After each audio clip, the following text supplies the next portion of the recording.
place to be is living free in Tennessee. Silent night, holy night. Merry Christmas, Merry Tim. Christmas. Let's just get the elephant out of the room. Why are you wearing a Christmas shirt? It's Christmas in September. For those who don't know, I'm on a 36-day road trip. I just left prepper camp. I have shirts that I love to wear when I drive. For some reason, they're comfortable and they put me in the festive mood. And I discovered this morning that both my hotel did not have laundry service and I had one clean sock left. So if anybody'd like to know why I'm wearing Christmas, here we are.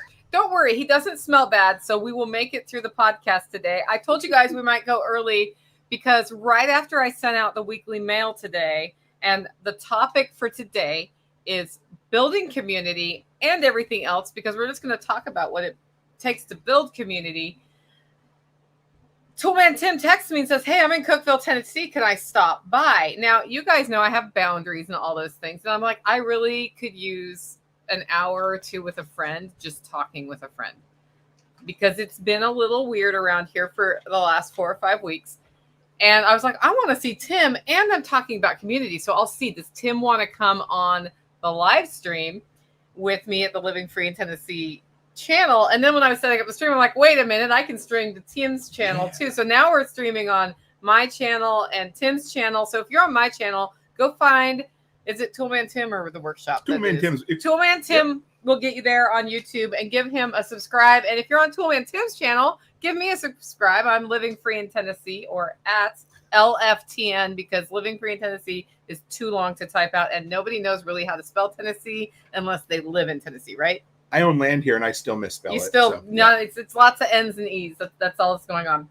So before we hop in today, I want to just talk about our featured event of today's show. Toolman Tim's going to be speaking at it October 14th and 15th, the Self-Reliance Festival in Camden, Tennessee.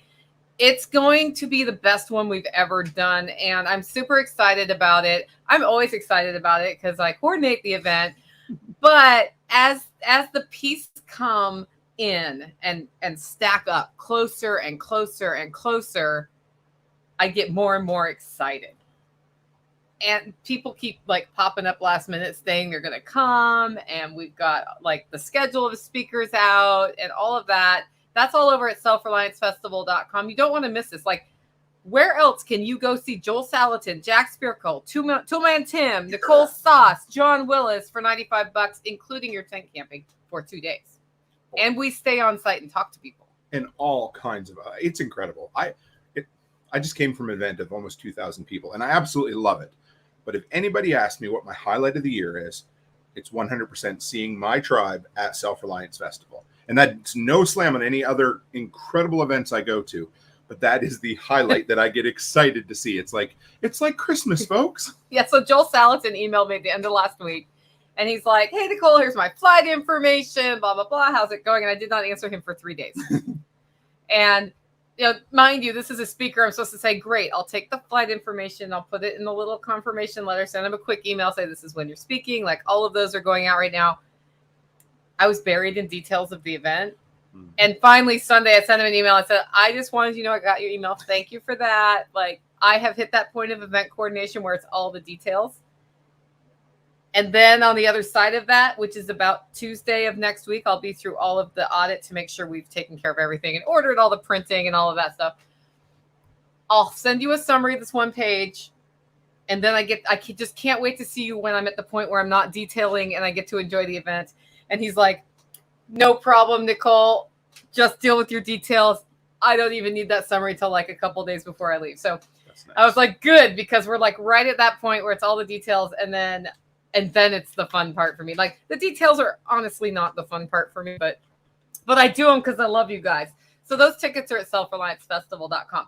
The other sponsor of today's show, I actually chose to highlight Strong Roots Resources, Carrie Brown. You know who that is, right? Good friend of mine, too. Great friend. And I'm highlighting him because I was speaking at an event yesterday in Spencer, Tennessee, and somebody came up to me and talked about their homestead that they're building, and they were like this and that and the other thing, and they've got a lot going on. And I said, you know, I think you should reach out to a consultant who checks things out from a permaculture standpoint.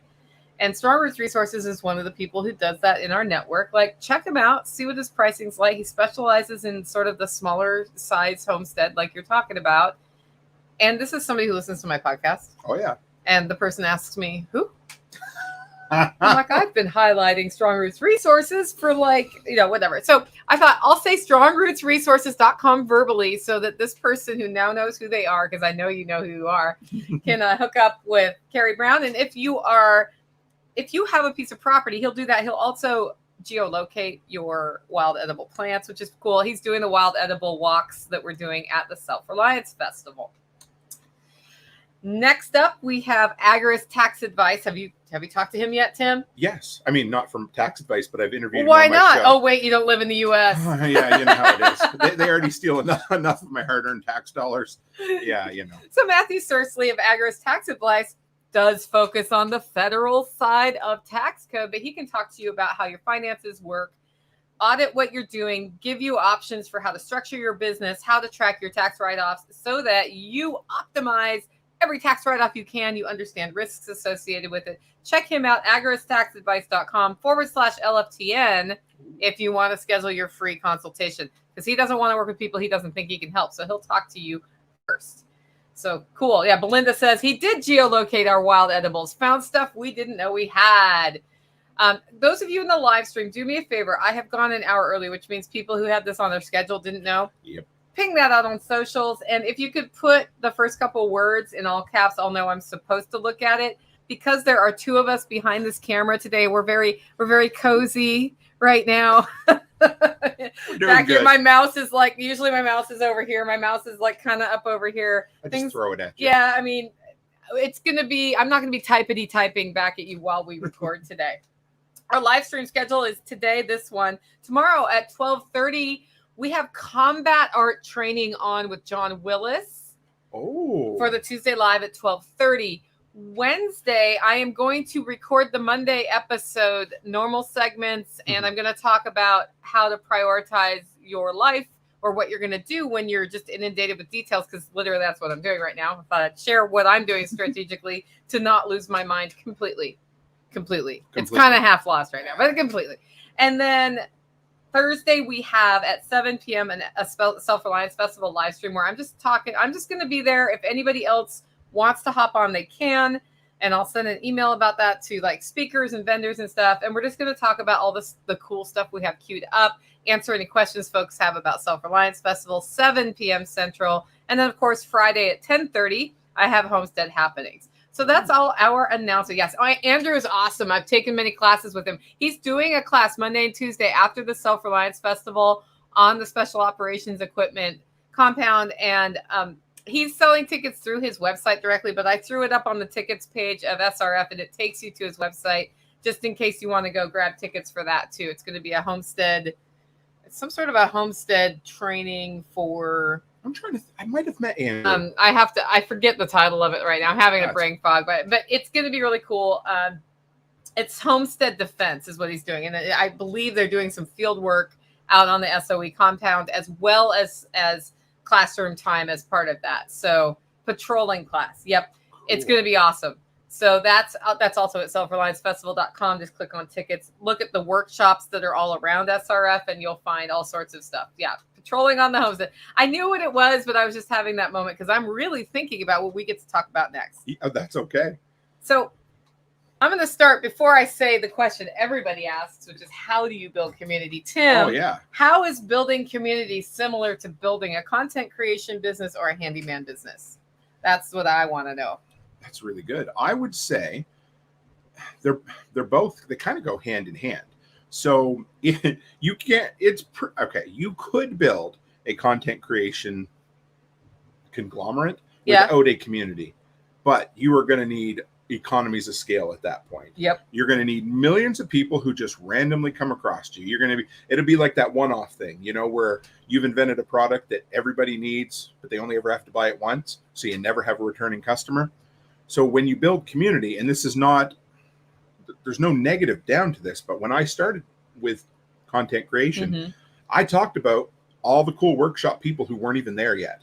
However you want to look at that, I discussed it. And so when you have a community, and part of being a community is giving more than you take, or at least making sure it's even. And I always have tried to make sure that I give as much as I take, I hope to try to make sure I give more than I take, to be honest.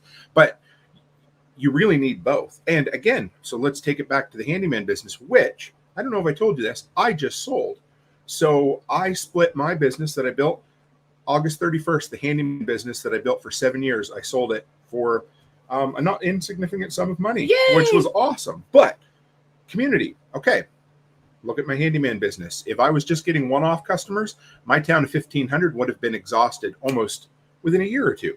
But when you make relationships with people, you offer value, they pay you value back in exchange, and you do what you say you will do, all of a sudden you have more than just community. You have a wonderful lady named Kathy, whom whenever I go into the plumbing store, says, "Hey, Tim, how are you doing?" Asks about the kids.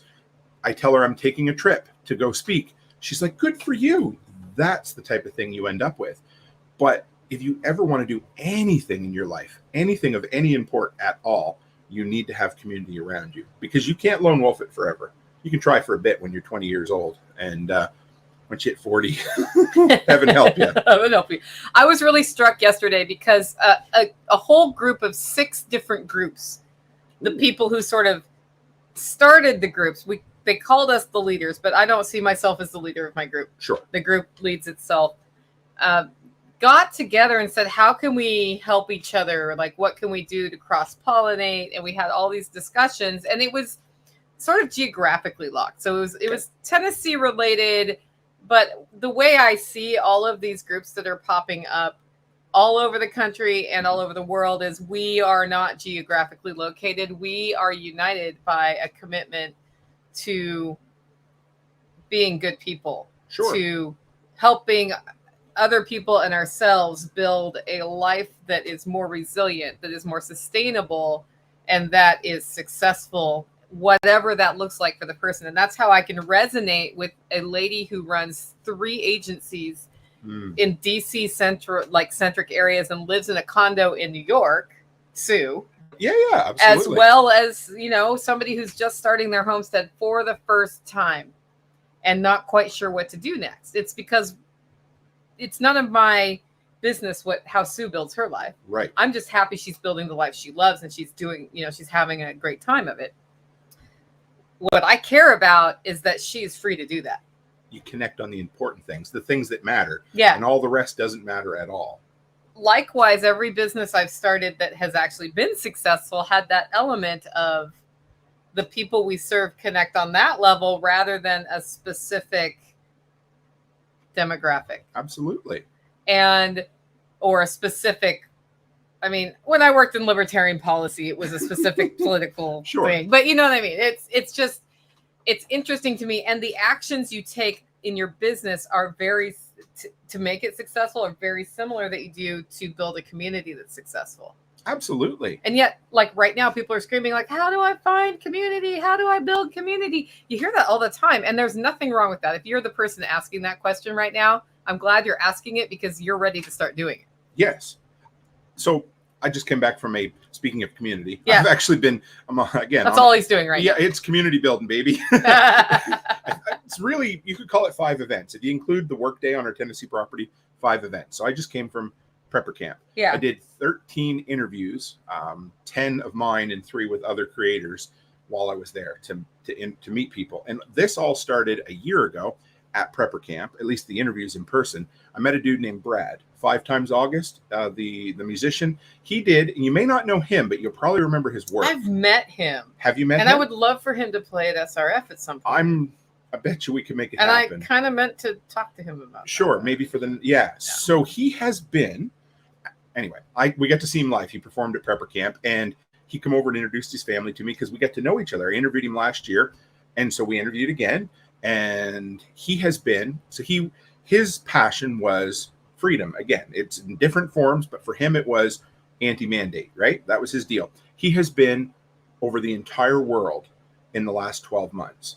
And he wanted to let people know, he's like, sometimes you feel like you're alone. And I've been to believe it was Australia, Germany, England, all across North America. And he found like-minded folk everywhere he went. No matter how hard you think you don't know anybody exists around you, you will find them. That's the thing. As I was in front of this room of people yesterday, and they have found each other already. So that's a good start. Some of them were at that meeting for the first time ever. Ooh. How'd that go? Some of them lived relatively close to each other and didn't know each other. Sure. And then met each other. And the reason that happened is they did the most important thing, I think, to being successful in business or community. They got out and they got started and they went outside of their comfort zone. And it's that comfort zone that's really hard. You know, we were talking about, like, I'm going to be vulnerable here. You can admit if you are also vulnerable. On my way to this meeting, I had anxiety, Nicole, in the car with me. Going, man, I got to go be around people and I'm an introvert and blah, blah, blah. And I'm the speaker, man. Like, I can't not show up. And I'm like, gosh, I'd really rather stay home and take a bath and read a book. And I'm like, what is wrong with you, Nicole? And the minute I get there, I'm happy. I'm like having a great time. I love it. And like doubting Nicole in the car all the way there is like, John Willis would call that your bitch voice, right? I'm sure you're whiny. Yeah, I've heard it like your whiny little bitch. I was like, where did she come from? But it keeps it like learning that when those doubts come in, to put them aside, go out of my comfort zone and just do what I'm going to do.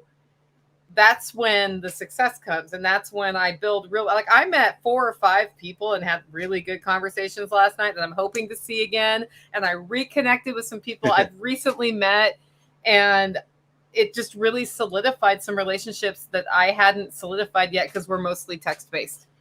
That seems to be a theme about getting out of your comfort zone, because I got so many stories I could tell, but I'm going to tell you the one that we just talked about a few minutes ago. Yeah. I'm heading down, and there's a friend in this chat right now who will know who you are, and I'm really proud of you for always stepping outside your comfort zone. I'm not saying who that was. I'm just saying, idea who it is. No idea at all. But it happened to me again. I'll say this. I am on the longest road trip of my entire life to go to 5 different community meeting events, spending a not insignificant amount of money out of my own pocket.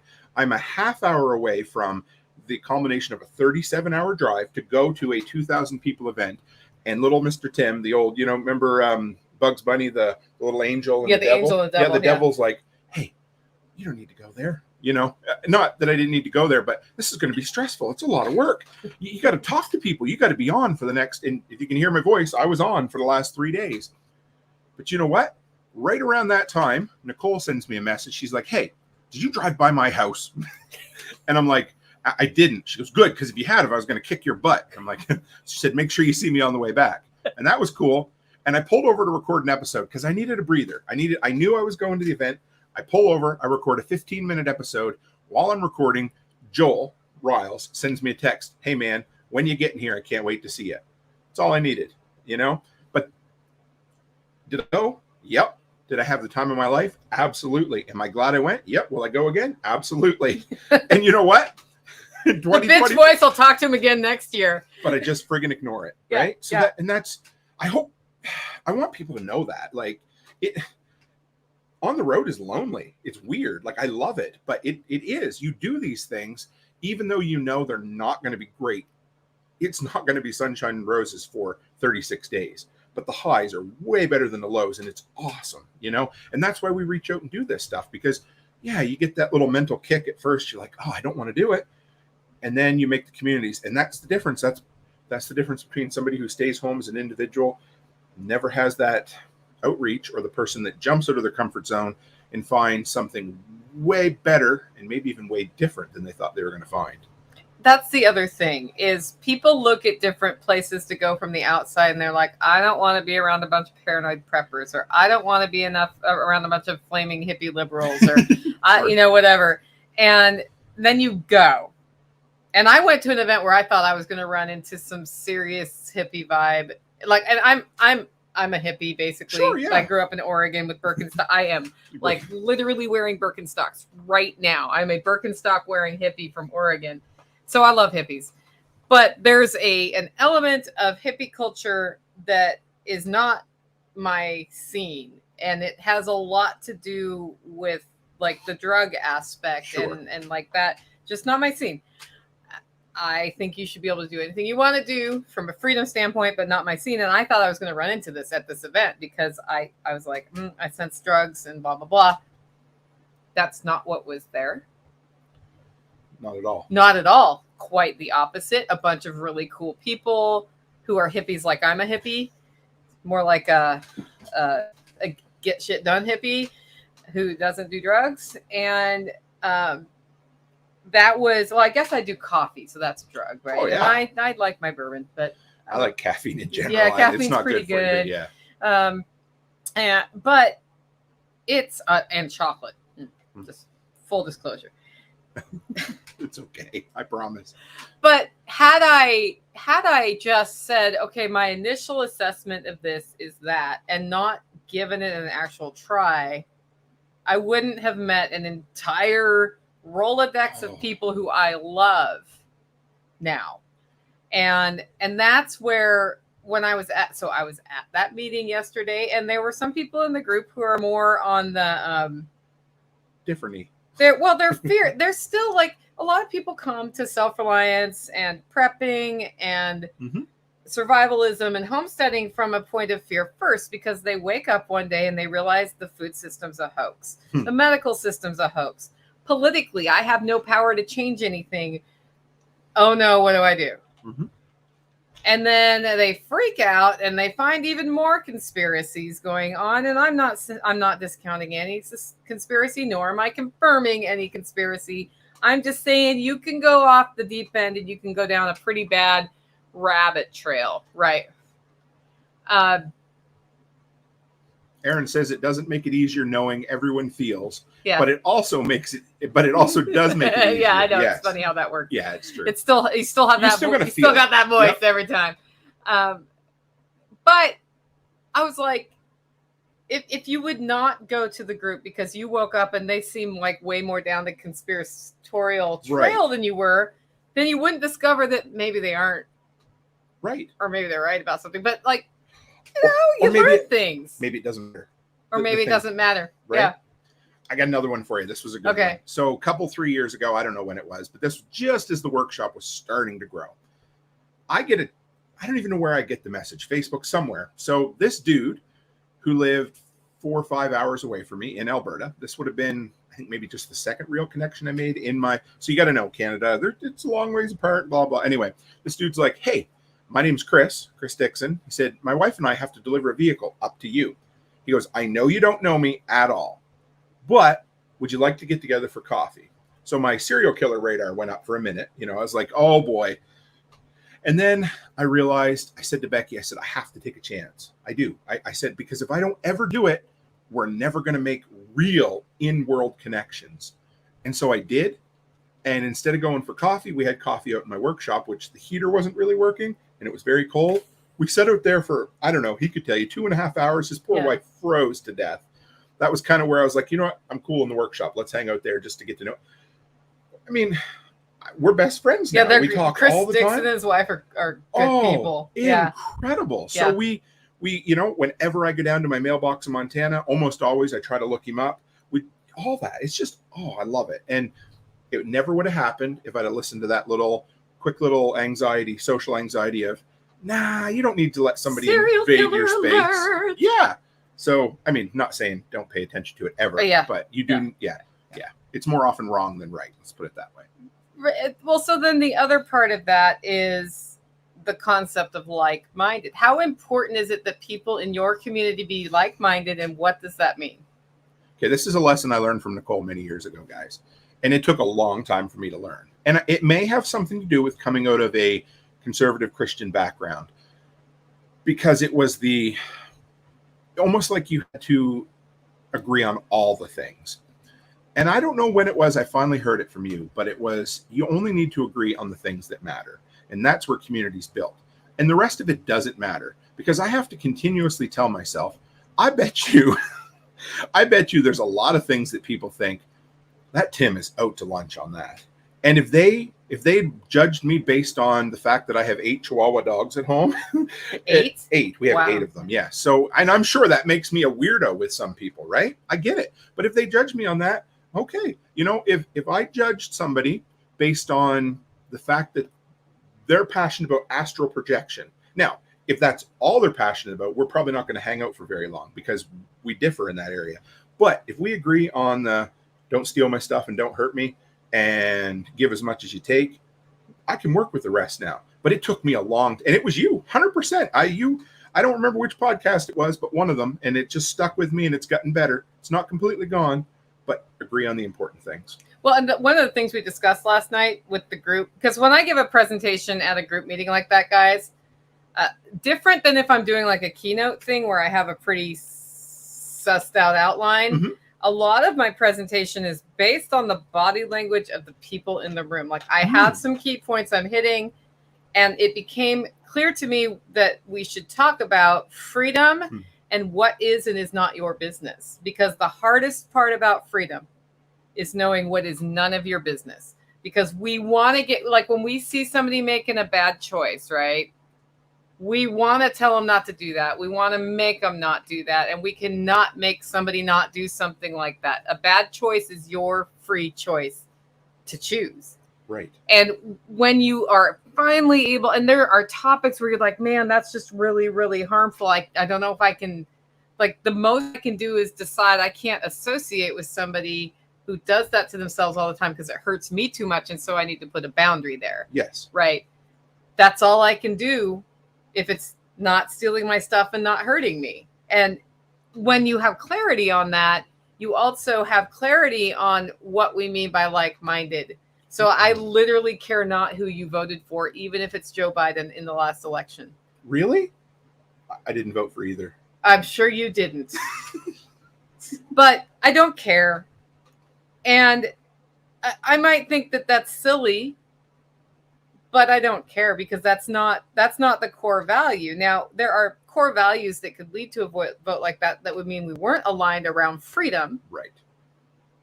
But just because somebody took one action one way does not mean I voted for Bernie Sanders in a primary election once against Hillary Clinton. And my reasoning was that I thought Hillary Clinton was more terrifying than Bernie Sanders. Bernie Sanders getting elected, I didn't think he was going to get anything done on his socialist agenda. So I was like, that's, I voted for the Green Party. So I went out, I was like, I just voted for a socialist. That was the last time I voted, by the way. There you go. Yeah. But it was just, I thought maybe my vote will make a difference in a small county. And it made zero impact at all. Like 15 other people in my whole county voted for him. So, so whatever.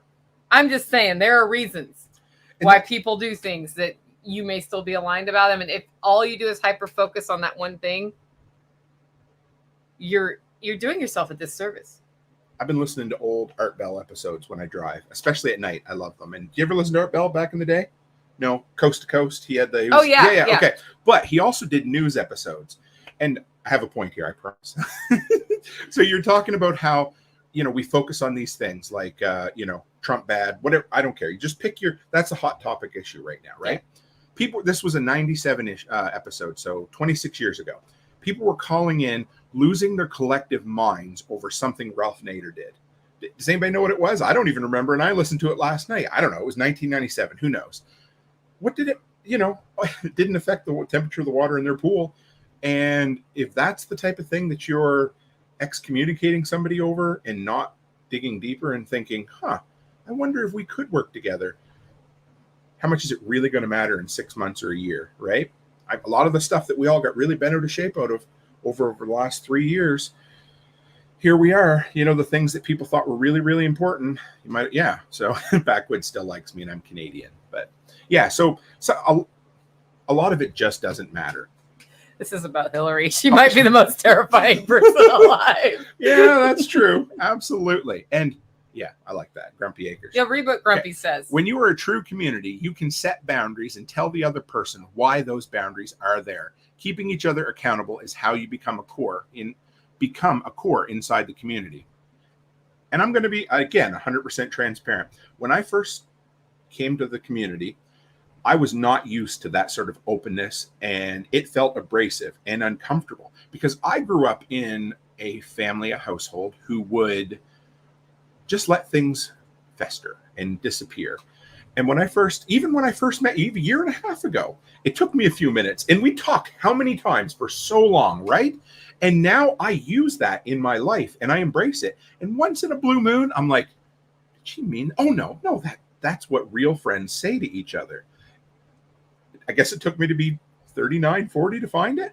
But, and I mean, I shouldn't say that because I found it in my wife, Becky.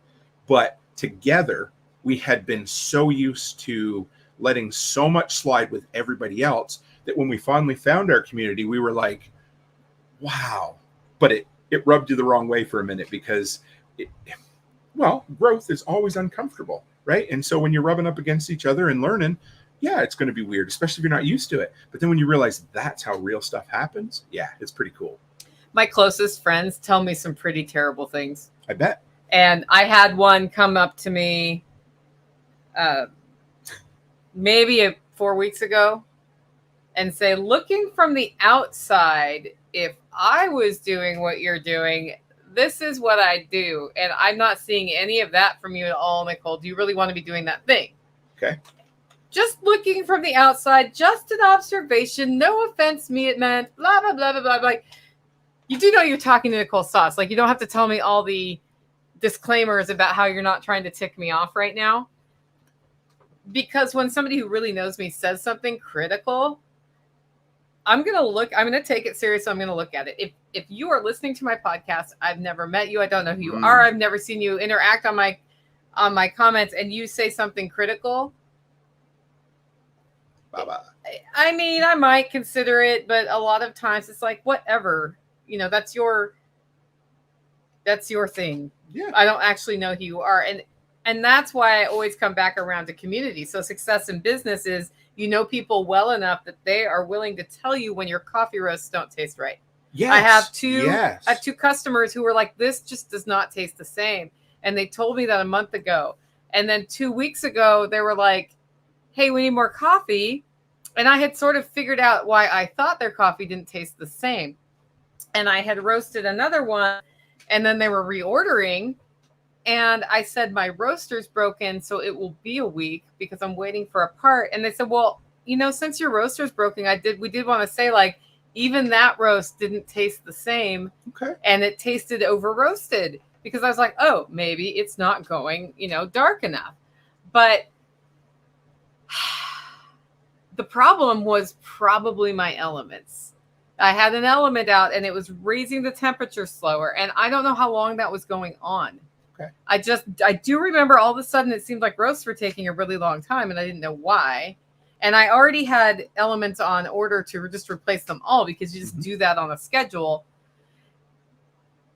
And I said, well, I really appreciate you bringing that up to me because I need to hear that, because for every one customer who's willing to do that for me, there were probably 10 customers who were like, this just doesn't taste the same. I don't know why.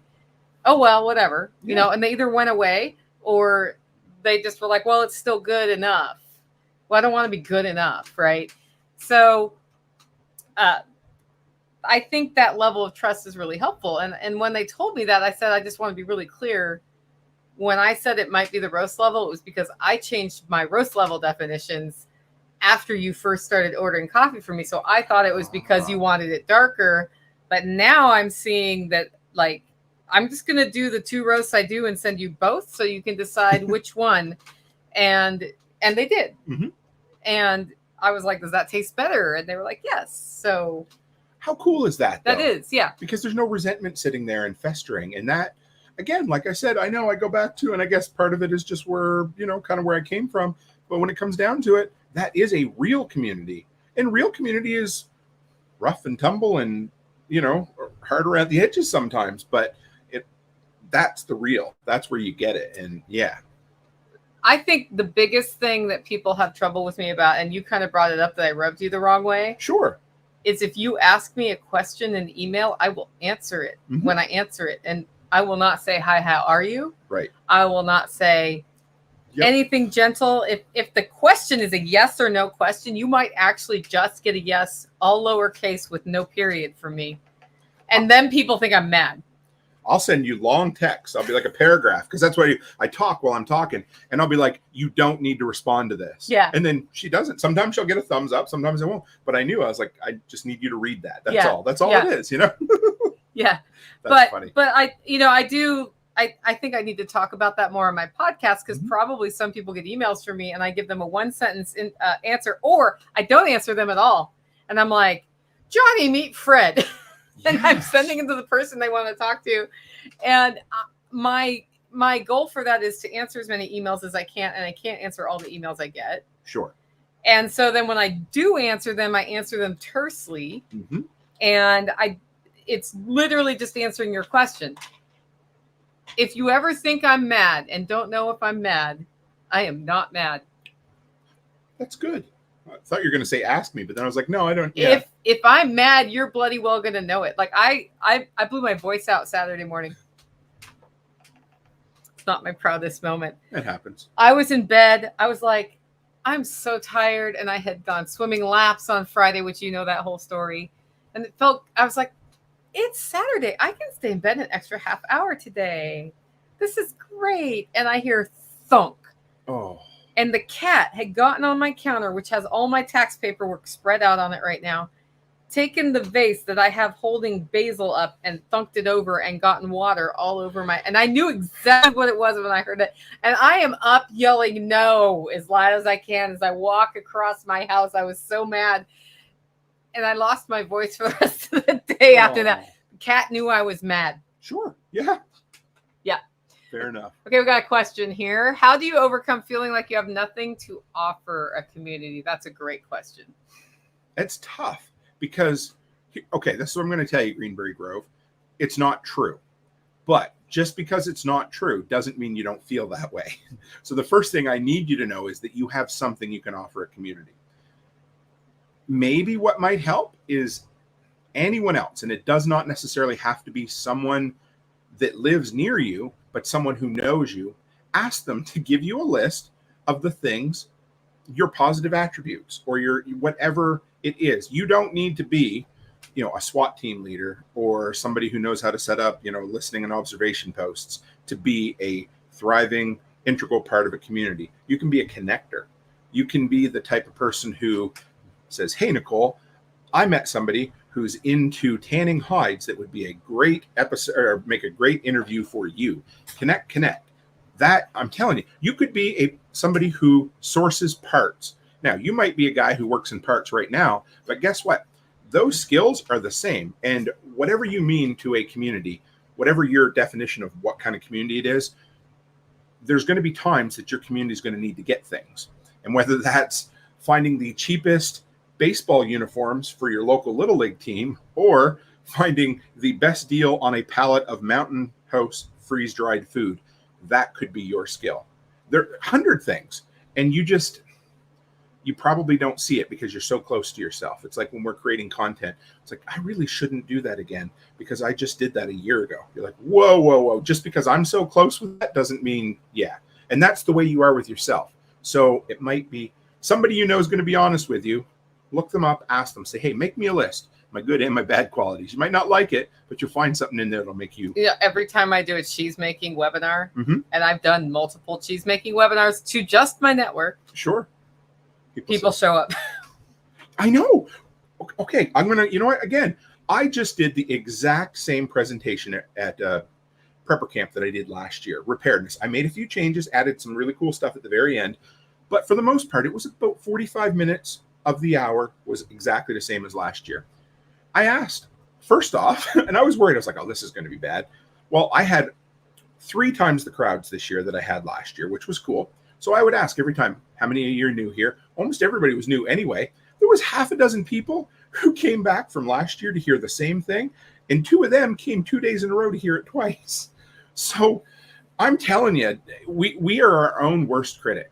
And it whether you're a content creator looking to join community, an entrepreneur, because you're the one closest to yourself. So try to get outside of yourself and ask somebody, hey, what are my attributes and what can I use? start with that. I think the other part of that in building community is when you like your role when you first come to a new community. Let's say I go to prepper camp next year. Sure. Totally new community for me. My role there is not to be anything to that community specific. My role is to go there and get to know people and observe. And if somebody asks me for something, then do the thing if it's within my purview to do it. Yes. That role is, then you don't come on too strong. Like, I know all about ham radio. I will help you with ham radio, blah, blah, blah, blah, blah. There's like probably 57,000 ham radio guys at prepper camp. Sure. Who are already kind of up in that role in the community, which means there may or may not be space for that one of my pieces of expertise, which ham radio is not that thing, but I'm just, ham radio is on my mind right now because I need to call Evan later. And saw him yesterday. Yeah, I called him today and I need to call him back.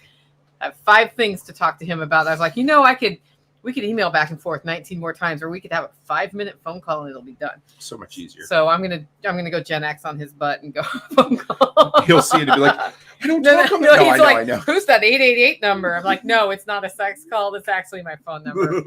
No, I was never a sex call worker. It was just that number. It's just that number that they gave me when I got my first cell phone. Ham radio. We have a thing in the community workshop. When anybody says the word ham radio, we have to drink bourbon. I like it as water, but anyway. Yeah, cheers. Yep, we'll have cheers. bourbon right after this. But the thing about that is, if you don't know what you can bring to the community and you feel kind of intimidated or not very secure in that, give it a little bit of time and it will come clear. I think about Toby from this Discount Mylar Bags. Like, the whole reason his company exists is he was in a mutual assistance group. And there were guys who could start a fire with sticks and who could, shoot really well in a defensive situation and blah, blah, blah. Like, all of these skills that they had. Hunt deer, cut up deer. He's like, I got nothing. I have a desk job and no skills, and I'm not in the best of shape right now and whatever.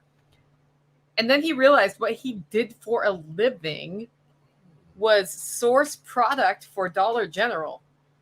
So he knows how to find things in bulk for cheap and can pass that on. And he looked at the world of food storage, which was a particular interest of his. Sure. And was like, people do this wrong. They buy the biggest Mylar bag they find because it's cheap. They put it in a 5-gallon bucket. They pour stuff in that bag. And then when they open it, it's open. And you got to use a 5-gallon bucket's worth of stuff, and you have 2 people living in your house, and all you're eating for the next 4 months is mashed potatoes or whatever's in that bucket. And so he came up with a list of resources on how to store food. He figured out how to connect people with cheaper Mylar bags because he buys them by the container full, and already had the relationships at the manufacturers to make sure the quality was there. And that's why Discount Mylar Bag exists. It's funny that I mentioned sourcing products because we didn't talk about that, but literally that's how his business, that was his thing for the community. Well, it was funny that you brought that up. Yeah. Because he just, and he first, for a long time, he just sat in this community going like, if anything really bad happens, I'm the one who dies because I got nothing to bring to the group. And it turned out he did. So there is something there you may not know. That's funny you mentioned that because I left. Okay. We always talk about the things that are most fresh on mind, right? So again, I'm going to mention prepper camp because it was a big deal. I went last year and I left thinking that was cool, but I'm not sure if I'm going to go back or not. Now I left this year saying I'm absolutely going back. And part of that was because last year was my first year and I was finding where I fit into the community, or even if I did. And then I'm like, oh yeah. So then I discovered in-person interviews are my niche at this thing. And I love it. And also promoting it. I like social and I like doing those quick little things that nobody else are doing. And I realized, I kind of, round peg in a round hole finally, as opposed to when you show up, you're just kind of floating around the edge of seeing, do I fit in? Am I, because there's another thing because I can't remember who said it, but you might not have something to offer to a certain community, or not in a bad way, or it may be that you have something to offer, but you don't fit into that community because your values also don't align. So part of that is that outside walking around, helping, doing whatever. Last year, I had the very last spot for the very last time of the day. So, by then people were, they're like, shut up! But of course I didn't go back and say, hey, Rick, you need to move me to a more important time slot, right? No, because after I got to know Rick, if I'd asked that, it'd have been the last time I ever come back to prepper camp. But now this year I got bumped up another hour, but I had a huge, so I found my place is what I'm saying. But that in-between time was awkward, a little uncomfortable, a little off-putting, but eventually it starts getting a little more comfortable. And now, of course, I leave and I'm like, yeah, hell yeah, I'm going back. Yeah, and that's a really important thing. You need to ask, am I uncomfortable because I'm outside of my comfort zone right now? And that's just a time that you spend in any new community is outside of your comfort zone.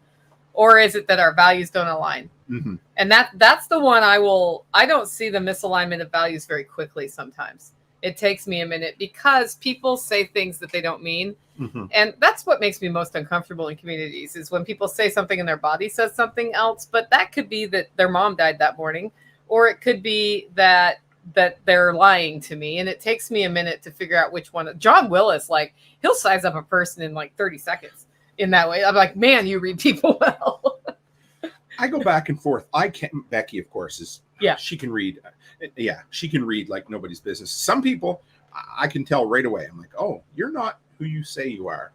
And that might be for the better or it might be for the worse. It might be that you're just hiding the real you a little bit because you're uncomfortable. So I'll pick and honestly, what I do is just listen. Anyway, I ask a question, I let you talk. And then if you stop talking, I ask you another question, you just keep talking. And eventually you're going to tell me who you are. And not in a bad way, but in a way that is one of those, we get to the brass tacks pretty quick. I know that's a cliche, but it's true, Just let people talk and you'll find out about them. But yeah, you'll end to reel them eventually. What about if they say something outrageous? Like I'm so worried about radiation poisoning from a nuclear explosion, which I'm not because I'll be dead if that happens. But I try to redirect just a little bit, and I don't mean that in a bad way. But I'm just going to say, I don't know names, and I met hundreds of people. I met an incredible lady yesterday who came in from one of the fear porn gateway drugs, I call it, right? Yeah. And won't say who or where, whatever, doesn't matter. But they did. And they had fear on their face, or anxiety at least. And also, that anxiety was causing issues with their significant other because they were scared. And the significant other said, I don't agree with this. Why you're scared or what you're doing. I don't even agree with being prepared. And so I tried to bring it around to, and I tell a lot of people this, that if you're really, really scared, if you come in, almost not everybody, but most people come into prepping through fear. You're not going to stay there. Fear is a really good short-term motivator, but love and protection and purpose is a great long-term motivator. And prepping or homesteading will give you a purpose, but it needs to be more than that. It needs to be, this makes my life better now.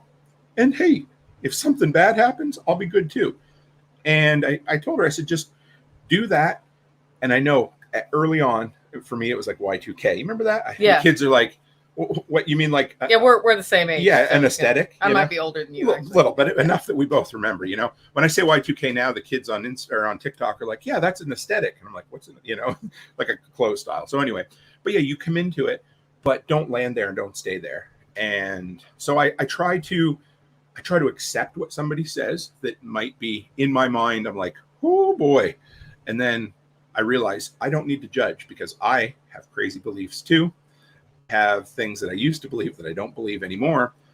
And remember, Tim, the non-aggression principle for but the in other words, get to the core, the things that really matter, and the rest can just slide around. Now, if that person's entire personality and their reason for being is tied into one thing that isn't my shtick, then we may not become a deep community. We might just be somebody who can interact and chat about it. But yeah, I try to accept it because whatever somebody believes is important to them at that moment.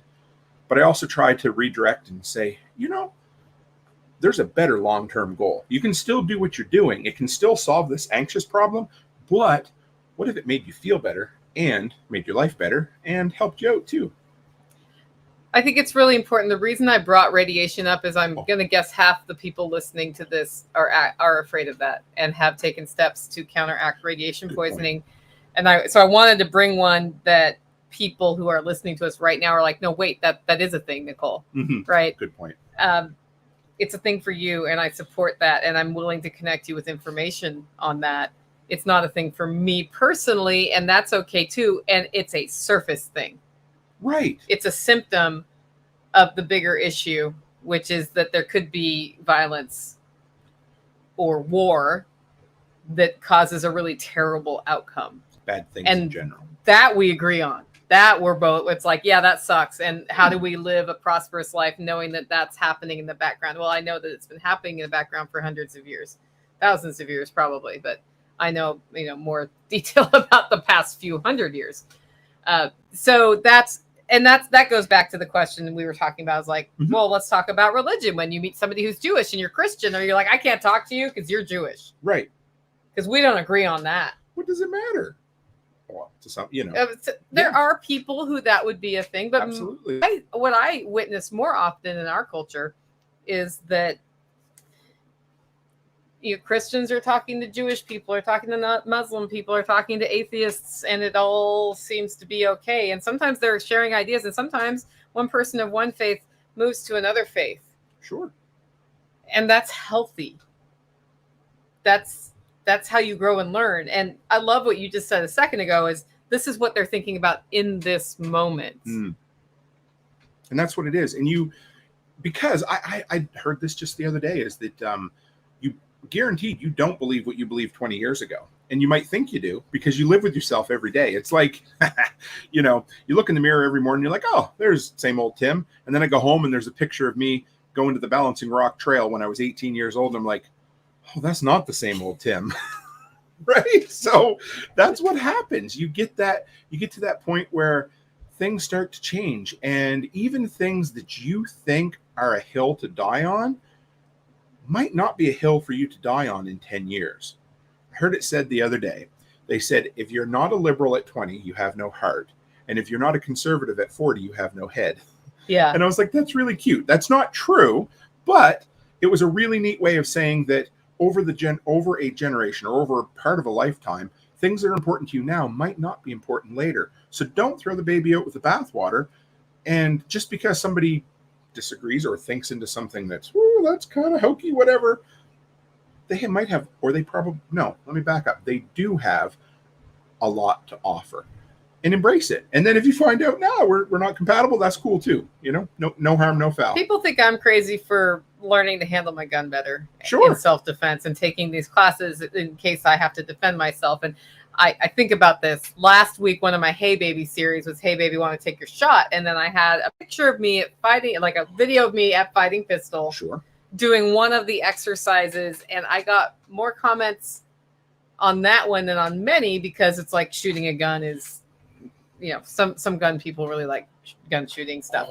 And there was an element of, you're doing it wrong, that would never work. They would be able to grab the gun away from you, and all of these things, like it's not perfect, so you shouldn't do that. I do. And then there's people who's like, you don't even need a gun, those things are evil. And I used to be anti-gun, guys. Ask back when I was younger. The same thing. Sorry, I cut you off. Yeah, but it's true. It's just funny, because if people only assessed me based on that, we'd never move forward. Never be friends. Yeah. Hey, Grumpy Acres wants to know, did you get a taste of our freeze-dried food from the Sun Oven? Oh, were you there, Grumpy Acres? Oh, I did not. Oh, no, I did not. I got a taste of a sausage or something out of a little compact one. I saw the biggest Sun Oven I've ever seen. I don't know, folded down, if it would fit on a pallet. I think it would, but that would be it. This thing, I don't know. It would feed thousands of starving children somewhere. It was massive. It almost looked like something Dr. Evil would have used in Austin Powers, but it was incredible. So I did not. And anyway, I may even have met Grumpy Acres and don't remember. And if I did, I need to apologize now. Well, you've met him at Self-Reliance Festival. Yeah, I knew I had, but yeah. I really suck at, how it is. The name to face connection. Yeah. I'm like, oh, I know this face. Oh, I know that name. Mm-hmm. Whoop, they go right by. The trip had their food. Okay. Yeah. Nice. It was a really cool setup. Yeah, I'm wearing a High Point shirt today from Special Operations Equipment. I saw John the other day, and I had my checked button-down collared shirt that I wear sometimes. I have 4 of those guys because I found a shirt I liked, so I bought the last 4 that were available. That's okay. And the reason I wear that shirt out and about, besides I like it, is I wear a t-shirt I'm carrying. It hides better the lump that looks like a coloscopy bag right here.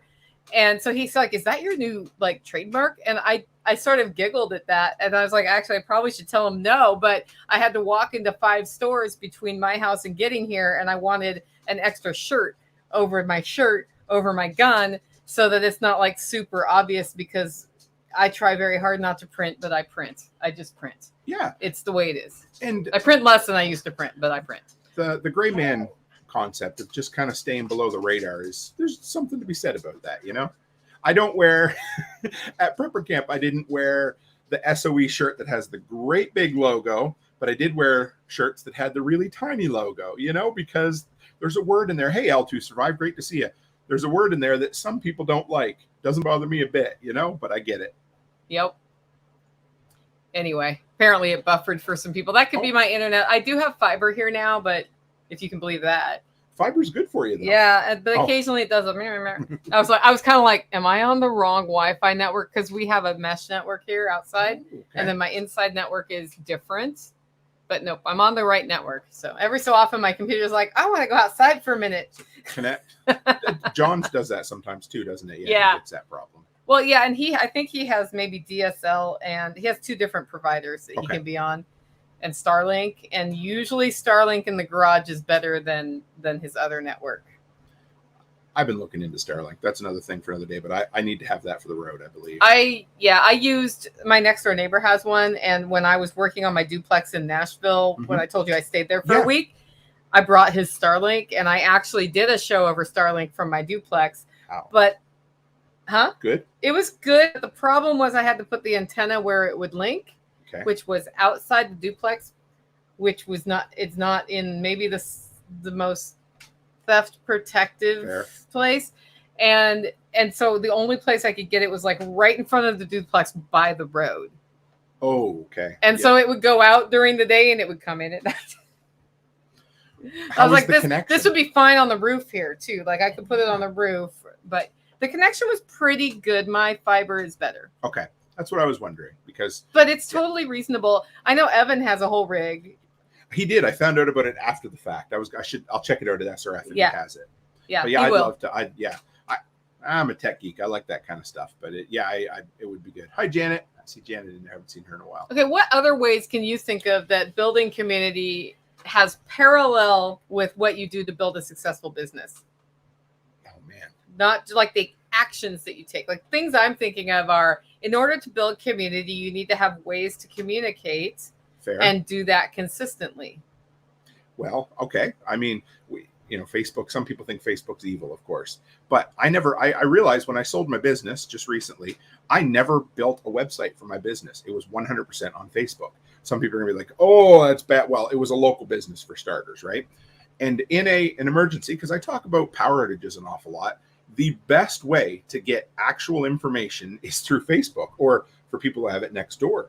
And so I used to laugh when I was like 18 or 20, when I worked at Home Hardware, they would have these systems or processes in place that seem so stupid.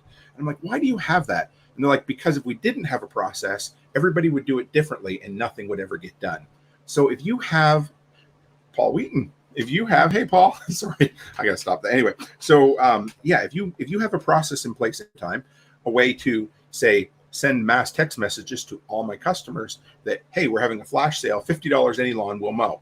You can easily port that over to a community thing with a Zello channel, with a text app, with Telegram, like the workshop Telegram group, which I love, all of that. But if you waited and didn't have that in person or built before you needed it, nobody's going to know where to go. One person's going to come to your house and ask for information. Another person's going to send you a letter in the mail that's never going to make it there. And a third's just going to lose their mind and run away. So you need to have those. And, as an anarchist, the word process kind of ruffles my feathers, even though I don't have them. But you need to have those ways of communication to get important things out there. Yeah. And Paul says, have patience, which I think is an answer to my question.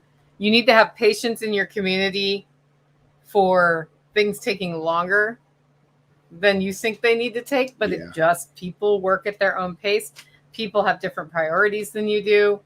And that works in business too. Like, why isn't this person answering my email? Or why isn't this person committing to this proposal or what? Because because you care about the timeline of that proposal, but they care a lot less, or any of those things. Patience is helpful, and you have to accept it. Did you ever read any John Maxwell books, like 21 Irrefutable Laws of Leadership or anything like that? So he had a rule. I can't remember the exact percentage, but I think it was when you find somebody that can do something 80% as well as you, as good as you, let them do it. But what's not said underneath of that is you have to accept that the job isn't going to be quite as good, or it's probably going to take longer. And you have to, I want to talk about that comment there. But when it comes down to it, you have to accept those things. Bye, Paul. Yep, bye, Paul. and deal with it. But yeah, can we talk about that comment? Okay, so then Jules said that doesn't help those who are perma-banned from Facebook or Twitter. That's like saying, what if? I was just using Facebook as an example, not as, I mean, you can pick whatever platform you want. You can pick whatever process you want. And if you're concerned that your community wouldn't be able to have communications or anything through that, then focus on an area that the majority are going to have. I grew up in an 80s evangelical home. You know what we used to have next to the phone was a prayer chain. So if something bad happened or somebody needed prayers, there was one person called the first 6 people, and then it was like a pyramid scheme, but it wasn't, so it would just work its way down. That was the process that Digby Wesleyan Church had in place to get communications out. So it doesn't have to be don't get stuck on the specific that I mentioned or my example. Take the principle and then turn it into something. Yeah, and as far as finding information in an emergency, Facebook being the best place to do it, it is, in my community, the best place to find information in a situation where tornadoes hit, power's out, ice storms are coming through, somebody's got cancer, and we need to help them. And if you are one of those people who've been permanently banned from Facebook, hopefully your spouse has not, or somebody else near you has not, because then your best way to do it is to have a relationship, which is community, with a person who can get that information for you. And then if you know that, feed it into that system. So if I know that the best power outage information comes from Facebook, but I've got 5 people who can only work on Telegram, Signal, whatever else, then my job has just become in that community, if that matters in a crisis situation, I take it from there and put it there. And then the people who are permanently banned, because we have those in our network. I have 100%. We got people off Twitter forever because they were in DC on January 6th, not doing anything remotely to do with protesting. But geographically, they were there, and Twitter was like, you're out. Wow. Yeah. Okay. So I think that was maybe part of that motivation. And if you've been struck enough on Facebook, not only can you not get on, but all the fake accounts you try to get on with can't. I know somebody who had 6 fake account attempts before her 7th fake account attempt worked, and now she's back on Facebook, but she lost all of her network there. Sure. So there are ways, like, if they'll just be like, anything coming from this IP address is out. That makes sense. Yeah. And I mean, there's workarounds for all of it, but like you said, the simplest one, and I was thinking that while you're talking, that's why I give you a shoulder punch, because 100%, that's right where I was going was, okay, you can't, but you have one step removed at that point where you have a way to get the information to people. I mean, how did they do it years ago? The old Pony Express, where they'd hop on one pony to the next, and ride them till they were 3/4 dead, and then hop on the next one and keep going. And you just have to have a system in place and figure it out, and make sure up ahead, make sure you look ahead for that kind of communication. I mean, you look at the Tennessee Homesteaders group that they just created on Facebook. I mean, the reason it was there, much as we love it or hate it, is because that's where most people are. But you could easily get banned. It's true. Yep. What's he say? He says, oh, sorry. When is the prepping self-reliance community going to get together and have their own social network? They already do. There's lots of them. That's the thing. We keep asking questions like that, and we already do. Like, people keep asking me, when are we going to build the counter economy? We're in the middle of building it. It's there already. You may not be able to do 100% of your business in our freedom-oriented community through alternative means, but you could do a lot. And I'll tell you, somebody who has put a lot of that together is Derek Brose. Yes. Yep. Because he just made a decision. That's it. I am not participating in the monetary system. I'm just going to go and do my thing. And he has done his thing. And other ways. Community like that, really, that's what puts it together. Because, okay, Prepper Broadcast Network has their own social network. PrepperNet with Forrest Garvin have their own social network. Tag Life Done Free, they have their own social network. So you've got almost like the early adoption of the internet when you had all of these networks that weren't connected. We have to make sure we connect those networks somehow. And that's cool. And I'm good with wherever you want to be. It doesn't bother my time any, but we just have to make sure that we get, and that's actually been one of my passions over the last few years. I got a little slack the last few months, but was reaching out to all of these, what I call disparate prepping groups or homesteading groups that haven't ever had a taste of the greater TSP ecosystem. And I'm like, hey, come on in and let's talk, and that's the way to make those connections. And also, if you've got this community here, that community there, you guys may not align completely, but you can end up being side by side and work together when it's needed. Does that make sense? And of course, you've got, I'm on MeWe, I'm on Snort, I'm on, we used to remember Float. Float sunk. Yeah, it sucks. But beyond that, and every day, I think there's never a day goes by that somebody doesn't tell me, I have a plan for another new alternative social media platform, which is great. I like it. But when it comes down to it, it may or may not be the answer. I don't know. I'm not sure. I have yet to find all the traction that I want or need on one of those alternative platforms. So here I am on snort.social, which is the Noster network, which is a decentralized social network. This snort.social webpage is a way that I can view the information on Noster. Oh, look, it's Jack from the Survival Podcast. And this cannot be banned because it is decentralized. You can choose not to see things that you don't want to see on it, but it can't be banned. And you do not have to look at it through snort.social. You can download a different app on your phone and look at it a different way, but the information is just there.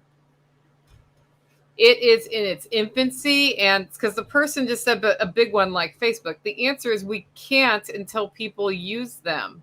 Oh, look, Jack's going to he's going to be at the Self-Reliance Festival with Joel and Nicole Sauce. Anyway, so there are multiple ones. Freesteading.com is one. I'm going to stop the share. There are people here today in YouTube talking to us who are on Freesteading. I saw Grumpy Acres here. They're there. Yes. And MeWe is one that is not decentralized, that kind of works. It goes through phases. Every one of these, if they have systems in place where you can't be banned, that's a thing. And that's awesome. And that Noster protocol is something I'm very excited about, and I hope it continues to grow. And if it does, we are early adopters. That's going to be awesome. But it could just as possibly in 5 years be completely obsolete. And I've invested time posting to the social network and getting to know how to use it. And that would be sad. But if I don't try all of these alternatives that I come across that have people who I want to talk with, then when there's one or two that become more populated, I'm out to lunch, and I'm just starting on that now. And there's no loss. So when I went full in on Float, and for those who don't remember, you don't need to remember. It's fine. It was just another alternative platform that I loved. And you know what? One day it shut down. We lost all that we had there. But you know what's cool? For instance, Dave and Mary from Liberty Late Night. They're awesome. I'd never met them before. They found me because I would post pictures of my dogs, my supper, and my generators on Float, because he was like, hey, there's a lot of people on here posting a lot of conspiracy stuff. I like your stuff. Do you want to come on the show? And now I've been on 2 or 3 times. We're friends. We talk. I think Bonnie Blue, do you know Bonnie Blue? Yeah. I think I met her through. Bonnie Blue's awesome. Yeah, she is. She's always commenting on my YouTube videos, which makes my day. Pretty sure I met her on Float as well. So guess what? And how many other people found the community through one exposure on Float, one on me, wherever it happened to be? It's gone. Don't look at that as lost time. Look at that as invested time that you're just moving on to the next platform. Yeah, and I was on Float too, and I had some good connections there, and it imploded, and that's fine. I've got relationships. So my relationship with Backwoods Butcher, who is coming to Self-Reliance Festival and doing a whole butcher demo, exists because of Float, and I don't even know if he was on Float ever, No, he wouldn't have been. but Renegade Butcher was. Yep. And Lots Project Brian was, and all of those people were, which are who connected me with that. And if Float had never been a thing in my life, I would not have somebody showing you how to cut up a pig at Self-Reliance Festival. Right. Okay. I think I only sent you a couple of texts at Prepper Camp. Same type of thing. Whenever I meet somebody that I think would be a great fit for Self-Reliance or for your show, what do? I'll thumb it out and I'm like, hey, Nicole, you got to meet this person, because that's what we do.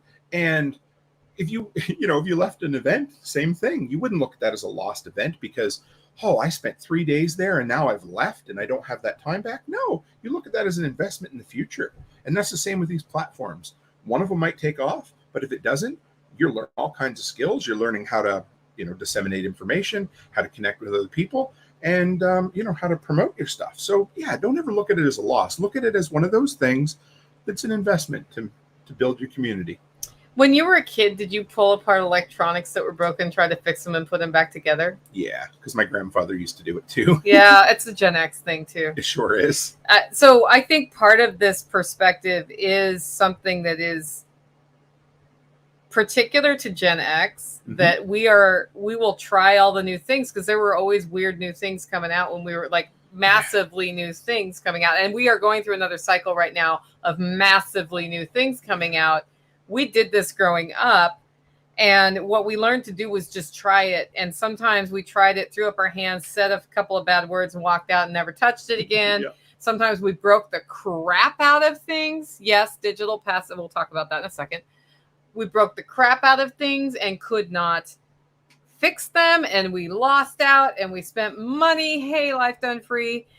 And other times we actually figured out how to do things better than the people who built them knew how to do things with the thing. And they're like, what is this superpower that the young people have? We just had time. Yeah. We just had time. Point. We had more time than we just, no, that didn't work. Okay, that didn't work. Okay, I'm going to like put my finger in my ear and like do all this, something nobody ever thought of. That did something nobody ever knew it could do. My kids want to know how I can catch marshmallows in my mouth, cut a deck of cards with one hand, and juggle. And I'm like, because I had time to do that stuff when I was a kid, all that stuff. So I hope that made your day. But yeah, they'll throw them at me from 10 feet away. Like, how'd you do? Because Danny and I, my best friend, used to practice in his basement for hours on end for no reason other than we could. Yeah, exactly. So Jen Venture says digital passes like remote access. Yes. So today we launched, well, we've had them for sale for a while, but today we sort of launched a reminder at selfreliancefestival.com on tickets. You can click on digital passes. It will actually take you to a different site to buy them, because that's the site where the video ends up being downloadable later. But during the event, we are streaming live from one of the two stages, and it will probably go back and forth between the two stages a little bit. But we have simultaneous sessions, and we can only stream one thing at a time. And that is run with a really awesome digital MC that we have, who's pretty good at it. And she brings questions up for you to ask, and ask some of the speaker live. And you have the whole community of that. Letty is making a bingo card, like SRF bingo card. So there'll be some of that community building going on in the comments there for the digital passes. And then afterwards, you get access to all the recordings that we make. So you'll see the sessions that we did not stream live. It takes us about a month to get through all the editing, but they are $95 right now over at selfreliancefestival.com if you want to do that. Virtual bingo. That's right. It's going to be really fun. So just because that question was asked, I thought I would mention it, because we mentioned today, like you say, we say things and we think we've talked about that earlier in the show, right? We say things and then people like just didn't hear that moment, and we have to say it again. Oh yeah. And then you have to hear it 7 times before you're like, okay, I'm willing to take that on now. And I'm the same way, guys. I have to hear things multiple times. You have a podcast? You can stay in Idaho and catch some great info. Joel Salatin is definitely on the list of people being streamed, because I'm pretty sure that anybody who buys the digital passes would kill me if I didn't stream him. And the only thing that will keep him from being streamed is if like the internet's not working. And then I will like beg him to please come on a live stream with just our digital pass holders, see if he's willing to do that after the fact. Like, if I will have back plans to my backup plans. But so far we've been pretty good, and stay like sometimes the internet glitches and that just happens. We do have the recordings are being recorded separately from the internet. So we end up, because we had some internet glitches with CJ Kilmer last year, and his presentation was so good, but we got it recorded. So I got to meet that dude. I haven't met CJ yet in person. So yeah, it's pretty cool. I seen a comment up just a little bit. Alaska, hard to meet people when you're an introvert. Care to comment on that? Are you an introvert, Tim? 10%, 20%. I'm 90% an introvert. Yeah. And I know a lot of people. And that goes back to what we talked about first, about what it takes to build a business and what it takes to build a community, is being willing to go out of your comfort zone. For me, going out of my comfort zone is being around a lot of people. I also get really energized from it, but I don't, like, I have to sleep for days. That's where I'm heading after this. Like, it takes a lot of energy. I do find being at events like Self-Reliance Festival, where it's our people. Yeah. Who, when they say something, usually their body language is saying the same thing. I'm not as stressed out trying to read the body language and figure out what's true and not true. And so I end up less exhausted than if I'm at a corporate event where most people are lying most of the time. It stresses me out to talk to liars. That's a good point, because you're I guess you're always on edge. Or I'm always on edge. Analyzing. When I lie, you can tell I'm lying too, because I just don't hide it. Sure. And that's my thing. And I test very highly on the introvert scale, but then because I'm very perceptive and I'm a natural teacher, you'll find a lot of people who perform are also introverts. 100%. And it's a weird thing. Like my choir director at the choir I sing in, I realized one day he was an introvert when I saw him resetting his energy before we started. And I saw him do this whole thing, and I was like, you're an introvert. Even today, coming here was the same thing. I'm like, oh, I don't want to bug Nicole. I know she's tired. I'm exhausted. I just want to go to Nashville and disappear for 36 hours, because that's where I'm heading next, just to disappear. And I was like, no, I need this. I need to come and see. And of course, as soon as I show up, yeah, it's great. But it's that, yeah, I don't know. I would say 20% is what I am. But it's just that little bit of getting over the hump, you know? Yeah. Well, and then understanding what introverted means. Introverted doesn't necessarily mean the quiet person in the crowd. Yeah, that's true. Because I'm not, in case you didn't know that. It means where you get your energy from. So like Sean Mills will own a room when he walks into it. Got lots of funny stories to tell. And he walks into a bar and leaves, after a night of hanging out with people, way more energized than he went in. I walk out of that same bar having had a good time, like, I don't want to see anybody for another 2 days, because I got to go to my private, quiet place and whatever. And people who know that about me do what Tim did. I'm not going to call Nicole. I know she's tired. Nicole was actually at the very tip end of her rope when she got that text message from Tim. She was like, I am so done. I spoke at an event yesterday, blah, blah, blah, blah, blah, like all the excuses. And I got his text. And I know Tim well enough that I know that I could have said, today's just not good because I'm at the end of my rope. And then I thought, I really could use a friend today that I can just talk to about feeling burnt out and what steps I might take to be better for the next week. And we sat and we talked for an hour and a half over coffee, and I feel better now because I talked to a real friend. And for an introvert, being around a real friend really helps. I would not have that had I ignored community and ignored you. Or had I, the first time you didn't show up on my show, been like, you can never come back. Right. Because I was, because see, there's that. Yeah. And I went through the same process in my brain this morning too, because I was like, anyway, but that's what it is. It's, but we just have, and when you got to give a little grace once in a while, you know, but not, you know how it is. But that's exactly it. Just stepping out of your comfort zone and also know when to recharge. That's important. I don't know if I knew that for many years, that I needed to recharge after an event. And it doesn't mean that I don't love and do everything I can at those events, and I do. But I also know now that I think that's part of the reason why I love driving to these events, is because when I leave Self-Reliance after, I don't know, at that point it'd be like 30 some days on the road, I get 3 days of just decompression on the road.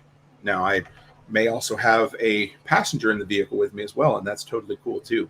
But it's just road time, And that's what I like. Well, that's what Porterhouse said after his first Self-Reliance Festival.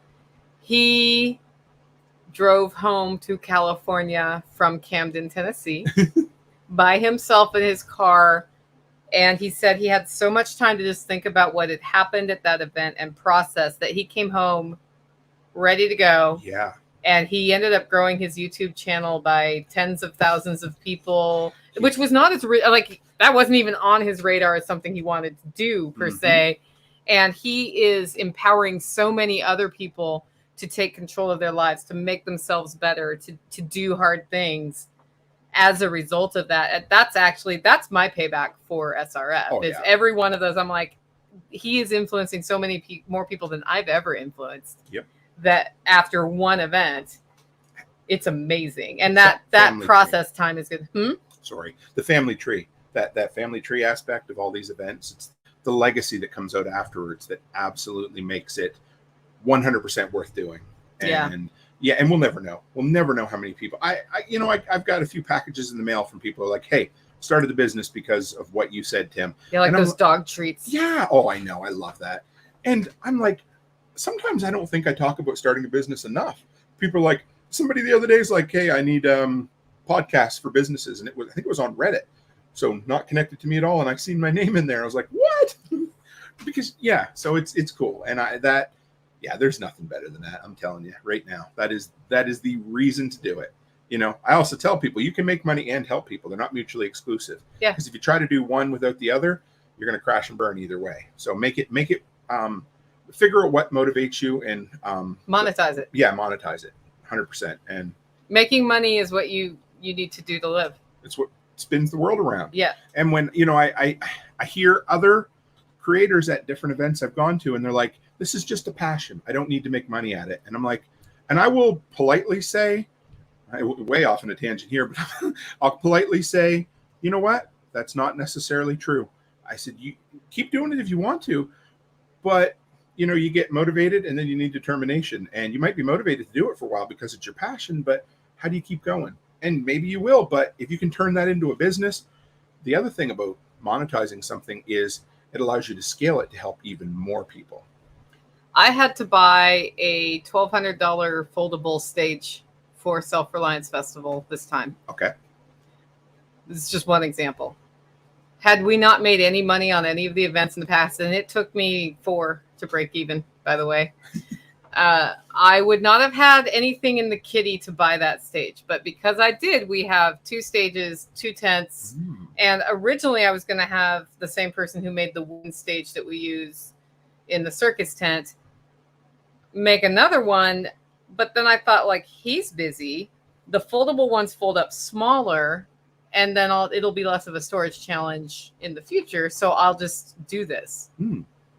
So that's the other thing about making money is when you make money doing things you love, you have money to invest to make those things better, which in the case of something like an event makes the event better for everyone. Draws more like people suddenly in. You have a PA system that works. And I actually had to rent more PA equipment for this one because there's 2 stages, and we got 2 sound guys, 1 at each stage, and it's all of that. So it's something that I think when you live a homesteading lifestyle or a prepper lifestyle, you find ways to go ultra cheap on stuff. Sure. Right. And so you kind of get in this mindset of cheap. Give a little, pick a little. Sorry. It's okay. I'm not singing, guys. Sorry.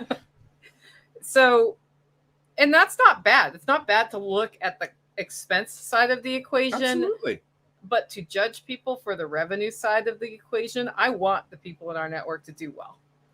You're right. And I want to do well too. I want them to do better than me. I tell people that all the time. Even in my hometown, when I was the only handyman in town, and people would come to me and be like, I'd like to start. I said, we need competition. I said, competition's great. I'd love to see you do great. And turned out a guy who was doing something similar to me ended up buying my business. If I'm making enough money doing what I'm doing and I love what I do, why wouldn't I want someone else to do the same thing and make money at it? Yeah. That's why I have a pretty good network of coffee roasters. Yeah, we're all in. I'm like, buy one from all of us, whatever. Yeah. We did a Christmas package last year with Food Forest Farm where it was like a pound of each in the Christmas package. Great. And so I sent, 20 pounds to him and he sent 20 to me. And that was. I have another friend that might want to be in on that. Yeah, we should totally, we should do the prepper prepper coffee disaster package. coffee from James from PBN. Yeah. His coffee. I drank that all weekend too, so that'd be fun. Anyway, yeah. Again, another connection. And that's where these ideas come from. That's So literally why we're doing community today. Well, so back to the repetitive thing. So we're coming full circle to that, and it's about time to close, and we'll talk about our stuff Sure. to wrap up. I did a presentation on underground networking at Jack Spirko's 3 events ago. Okay. And that was you loved it. You wrote me an email about it. I forgot I'd even wrote that. So what happens in our community is there's a zeitgeist. There's a mindset that happens, and we're all kind of thinking about some of the same things, right? Mm-hmm. And you asked me, like, why are you thinking? It's interesting that you're thinking about some of the things you're thinking about, like the SHTF fear thing we need to put to help bring people to more of a place of passion and love to build a better life rather than reaction to the things going on in the world. And we're all thinking about it right now, right? I have had in the last 4 months, about 12 people tell me, I saw your presentation on underground networking somewhere, because I've given that presentation multiple places, and it's a little different every time. Sure. Like it's tailored to where it goes. And it changed my life, and this is how it changed my life. And when Porterhouse said it to me, right, when I was on his show, I don't know if it was on his show or before his show, he's like, that's the thing that changed my mind. And I had given it at SRF, and he saw it at SRF. I realized I need to give that at SRF again. Right. So that's how we're starting. Awesome. And it's not exactly the same, but I realized that people still have trouble or still struggling with connecting the dots from, I know I need these connections. I know I need to figure out how to do these things, but I don't know how, and it's scary. Right. And when you realize that the network's already there, it becomes less scary. And then you start making decisions that build your life, build a counter economy, build a better system than what we have now. Absolutely. So I'm excited about it. I'm excited too. I mean, I'm giving the same presentation, the same concept as I gave at LFTN, 100%. And one thing you told me, I'll leave it at that, but I learned from you a couple of years ago, is that you need to revisit these topics over and over and over again, because you're not in the same place. The audience isn't in the same place. And there's lots of new people who have joined the community. All 3 of those reasons, because it's like a river. You can't step in the same river twice, and you can't teach the same topic twice, because every time you do it, you've changed just a little bit. Yeah, it's absolutely true. All right, well, tell us how people can follow you, promo something, whatever you want to do before we wrap whatever. up. Yeah. You know what's cool? When you type in Toolman Tim into YouTube now, I show up before the old Tim the Toolman Taylor. So that's basically what I tell you. But if you like old school talk radio, and not like political end of things, but I say, I don't know, it's somewhere between Jack Spirko, Art Bell, and Bob Vila. And you're used to getting stuff done all the time. I want to be your soundtrack in your ears. So check out Workshop Radio. I rebranded it to sound like an old talk radio show. But yeah, search Toolman Tim in all the places, YouTube, TikTok, Instagram, whatever. Anyway, you'll find me there. And if you're so inclined, come by and join the Telegram group, because that's where all the fun starts. We call each other delinquents. If you're part of the workshop community, we're delinquents, but that means we're just outside the system. We think different, and we love to encourage and also bust you up a little bit if we think we should. All right. And if you want to listen to what I've been thinking about for the week, or what people have asked me about, I have a podcast called Living in Tennessee. It's on every podcatcher there that I can think of. If I'm not on the one you use, let me know. I'm sure I'll get there. Or you can go to livingfreeintennessee.com to grab the audio files. If you want to support the work I'm doing here and you're one of my existing podcast listeners, grab your coffee at hollowroast.com. It's delicious. I might have yet another cup today. And you can also become a member at livingfreeintennessee.com. With that, guys, go out, make it a great week.